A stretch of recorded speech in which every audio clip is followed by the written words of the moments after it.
With Eikthyr defeated, 4 Forsaken remain, and my path was clear. The Elder was next. I knew very little about the Elder, other than his potential location, the Black Forest, my next destination.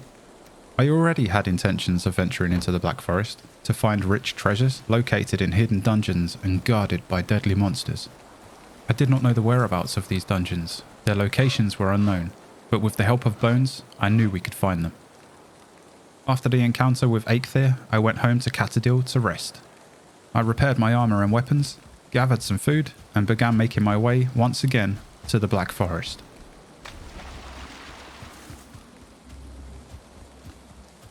The Black Forest is home to some scary monsters. Similar to Greylings, the Black Forest has an adult version called Greydwarf.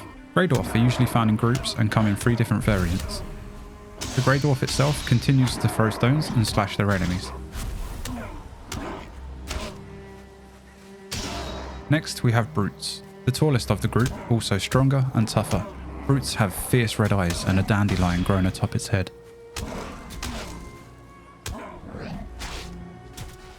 You also have Shamans, slightly bigger than the average Grey Dwarf, but the main distinction is that its head supports deer-like horns and its eyes grow a vivid green. Upon noticing an enemy, it will attack with a deadly poison spray.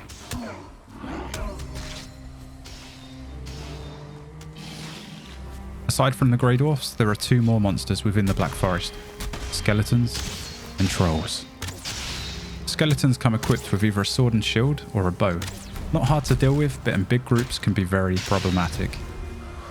Trolls on the other hand can deal fatal blows, especially if they're wielding a giant club. They can smash through trees, structures, and even the ground.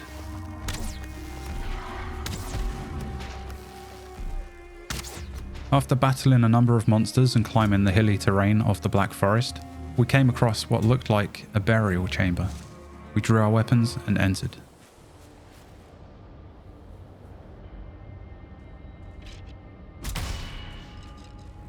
Inside were rooms left, right and centre.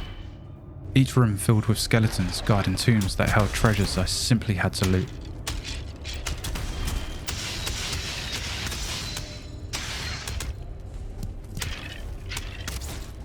We found rubies, amber and gold coins. It was glorious. Along with this, we also took down enough trolls to gather some hide and create stronger armour, stronger than the deer hide I was currently wearing. When I was getting heavy and running low on food, it was time to head home. I arrived at Catadil and placed my newfound treasures in a safe place. I then sat by the fire to rest after the journey I just had. Shortly after, Catadil was under attack by a large group of Greylings and Grey Dwarf.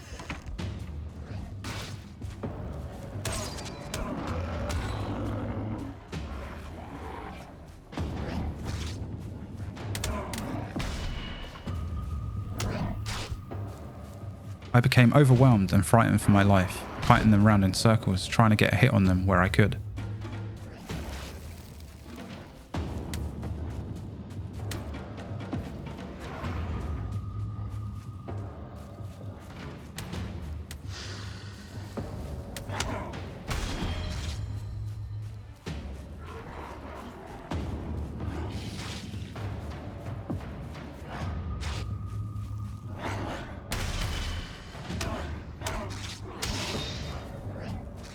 I remembered I had the power of Eikthyr and summoned the ability.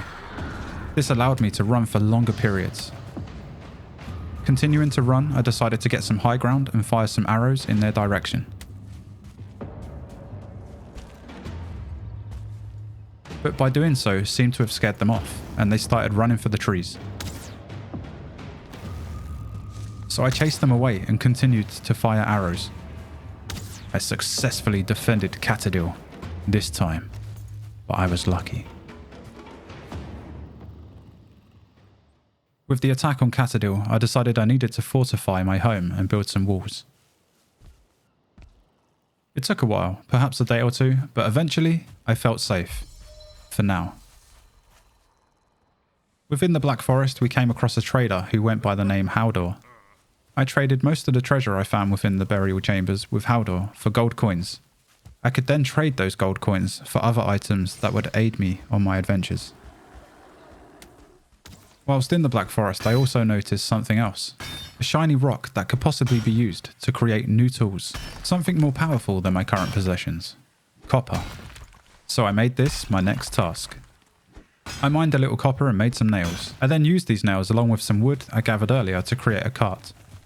I took this cart to the location of the copper and filled it up as much as I could. When I was done, I took everything back to Catadil, where I created new tools and armor. Earlier, within one of the dungeons, I came across a stone. The carvings on this stone were similar to the one of Eikthyr and told me the location of the Elder. We made our way to the Sacrificial Altar, where we could summon the Elder.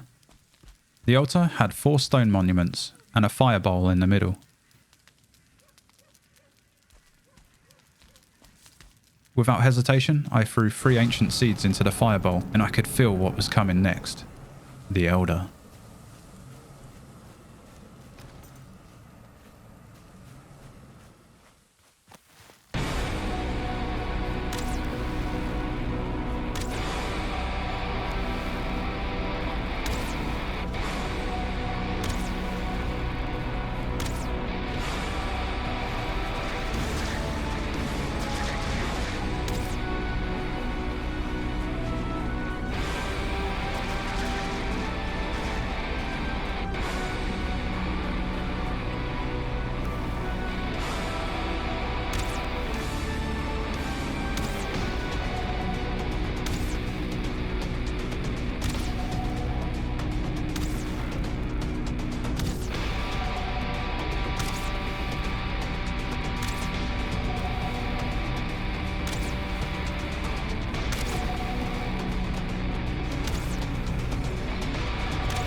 As the Elder fell, I expected Hugin to make an appearance, just as he did after the battle with Eikthyr. But this time he didn't show. Where did I go from here? As the Elder's body perished, I picked up its remains. The Elder trophy to make another sacrifice to the gods, and another. A swamp key. I returned to the meadows to make my second sacrifice to the gods. And just like before, a surge of energy entered my body and empowered me with the Elder's powers. Powers I would use in time of need. And although Hugin was once again nowhere to be seen, I knew what was next. The swamp.